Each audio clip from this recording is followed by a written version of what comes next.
Happy Friday, I'm Becca Schuman and I'm back with your weather for the week. What are we looking at for today? Today we're going to have sunny skies with a high of 60. So we're going to have comfortable weather. Now we do want to keep in mind we do have that low of 37. So in the morning, walking to class, bring a jacket along with you. Or if you're going to the basketball game tonight, make sure to bring a jacket along too because that walk's going to be a little bit chilly. Now, something to pay attention to is those winds. This past week, we've had high winds with some wind warnings and advisories, but those are out of our way, and we're going to have a comfortable day with not too high of winds. So that's something we want to keep in mind. Now, what will I be looking at for my weather headlines? We are officially into November, so I wanted to look at what we're going to expect for temperature and precipitation. Additionally, what are we going to see in this weekend? We're going to see some sunny skies, but there will be some showers that I'm going to tell you to keep watch out for. Also, we will be seeing comfortable temperatures as we head into next week. A lot more cooler temperatures and that fall-like weather is finally here. So let's look at that monthly temperature outlook. So for our area in Indiana, we are going to see above average temperatures. This means we'll finally reach into those 60-degree days, and we won't be seeing warmer temperatures every single day, but as an overall month, we will be seeing warmer temperatures compared to our average around those lower temperatures. Now, for precipitation, looking in our area, we are seeing above average. So what does this mean? This means compared to that super dry October, we're going to see some more rainfall, some more wet days. So make sure to have your umbrella handy for those days with rain, because we definitely will be seeing more of them as we head into November. So looking at our weekend, again, we're going to have sunny skies today, and those will follow us into Saturday. But once we reach Sunday, we will be seeing some showers. However, those will be out of the way by the afternoon, so we don't need to worry about them too much. Just have an umbrella if you're heading out in the morning. So looking at our futurecast, again, as I mentioned, we're going to see those showers on Sunday. So that system is kind of heading into our area, but again, it'll be out of the way by Monday and we'll have clear skies and we will not need to worry about the showers. So looking at my 7-day outlook, again, we're going to have those nice sunny skies to start off our weekend. As we head into the end of the weekend, we're going to see some brief scattered showers. But looking into next week, we're going to have those cooler, comfortable temperatures right around the 50s. So it'll be nice for walking to class and heading outside. Nothing too cold quite yet. As we head into the end of the week, we are going to see some showers on Wednesday, but back to sunny skies on Thursday. Just ahead, Purdue football had a close battle with Northwestern, plus the men's basketball team unveiled the Final Four banner. But how did their first game go? I'm Denton Otero. Don't go away. Sports is next.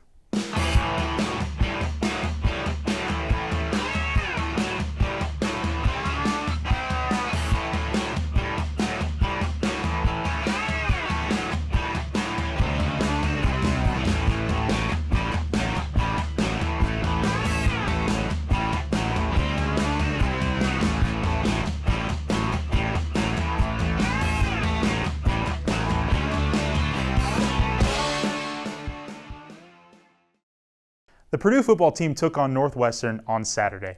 Fast Track sports reporter Jimmy Sebeski has the story. Purdue football is set to take on Northwestern this Saturday. The Wildcats coming in off of back-to-back losses, and Purdue is looking for their first Big Ten win of the season. They've dropped 6 straight after their opening game win against Indiana State. Let's see if the Boilermakers can come away with the win today. The Purdue Boilermakers look to get back in the win column after 6 straight losses. They faced a team in Northwestern who has dropped back-to-back games themselves. It looked to be a competitive matchup. It was a defensive clash at first, with the first 2 scores of the game being field goals by each team. After Purdue's field goal, Northwestern running back Joseph Hyman II took a handoff 51 yards for the game's first touchdown to give the Wildcats a 10-3 lead at the end of the first quarter. The Purdue defense stepped up in the second as Antonio Stevens grabbed an interception.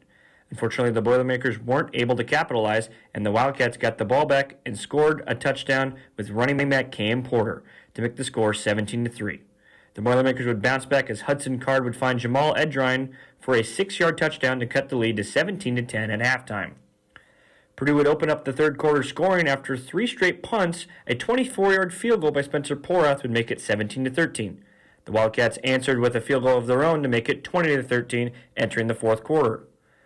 In the fourth quarter, Purdue drove down to the goal line and gave it to running back Devin Mockabee. It looked like Northwestern had him stopped initially, but the mock train kept rolling right into the end zone. Neither team would score for the remainder of regulation as the game went to overtime. This was Purdue's second overtime game of the season as the Boilermakers lost to Illinois in OT earlier this season. Purdue started on offense and Ryan Walters decided to be aggressive and go for it on fourth down. Unfortunately, the Boilermakers were not able to pick it up and turn it over to the Wildcats. A 15-yard penalty set the Wildcats back to the 40-yard line, but 2 quick plays later, they were into the end zone with running back Cam Porter scoring the game-winning touchdown. The loss would set the Boilermakers back to 1-7 on the season. Well, the Boilermakers came up just short against the Wildcats, falling 26-20 in overtime. Running back Cam Porter scoring the game-winning touchdown for the Wildcats to walk it off. Coach Ryan Walters stayed true to his word, though, playing both quarterbacks, although Hudson Card played considerably more than Ryan Brown. The Boilermakers take on the Buckeyes next week in Columbus. Reporting for Fast Track Sports, I'm Jimmy Sebeski. The Boilermaker football team looks to rebound after that tough loss last weekend, but they have an even tougher road ahead of them. The team will travel to Columbus to take on number 3 ranked Ohio State. The Buckeyes are 7-1 this season. Their only loss came against Oregon, the best team in the nation, with a 9-0 record. On the flip side, Purdue holds a 1-7 record and is currently on a 7-game losing streak since beating Indiana State in the season opener. The Boilermakers have shown some signs of life this season, including an improbable 24-point comeback against number 23 Illinois in Week 7. But they couldn't hold on to the lead and lost in overtime. The Boilermakers will need the same hard-fought mentality to compete with Ohio State tomorrow. Purdue men's basketball tipped off their season on Monday when they took on the Texas A&M Corpus Christi Islanders. To start the season, Purdue unveiled the 2024 Final Four banner, a tribute to last year's historic run. The new-look Boilermakers started 2 true freshmen, going with Jakari Harris and Daniel Jacobson. The Boilermakers shot the ball well from 3 in the first half, as the Islanders' aggressive defense allowed for open shots by the Boilermakers. Miles Colvin benefited from this as he knocked down 4 threes and had 14 points in the first half. Colvin's hot shooting led to a 49-33 lead at the half. The second half was not as kind for the Boilermakers as their 16-point lead was whittled down to 3 points. The Boilermakers were plagued by 16 turnovers and 10 missed free throws. They also struggled shooting threes in the second half. Eventually, the shots started to fall again, and a late surge gave the Boilermakers a 90-73 victory to open their season. Fletcher Lawyer led Purdue in scoring with 21 points. 4 other Boilermakers made it into double digits, including Daniel Jacobson with 13 points in his debut. Braden Smith also had an impressive 15 assists. The Boilermakers are back in action on Friday when they take on Northern Kentucky. This past Monday, Zach Edey had his best NBA game stat line yet, while playing at the Brooklyn Nets in a close loss. The Grizzlies ended up losing 106-104, but Edey still put on a show. In 29 minutes on the night, Edey finished with 25 points, 12 rebounds, 4 blocks, 1 assist, and 1 three-pointer. Edey's next game will be tonight at 8 o'clock when the Wizards travel to Memphis, Tennessee to take on the Grizzlies. Purdue women's basketball opened the season Wednesday night at Mackey. The Boilers took on the Mastodons of Purdue Fort Wayne. It was a great energy in Mackey from tip-off to the final buzzer. Fans got to see a lot of new and old faces on the floor, and the newcomers made it quite an impression. In their first game for the Black and Gold, all 6 scored and accounted for 66 points, 28 rebounds, and 10 assists. Lana McCarthy had a double-double. According to a news release from The Athletics, it was the first time a Purdue freshman did that in a season opener.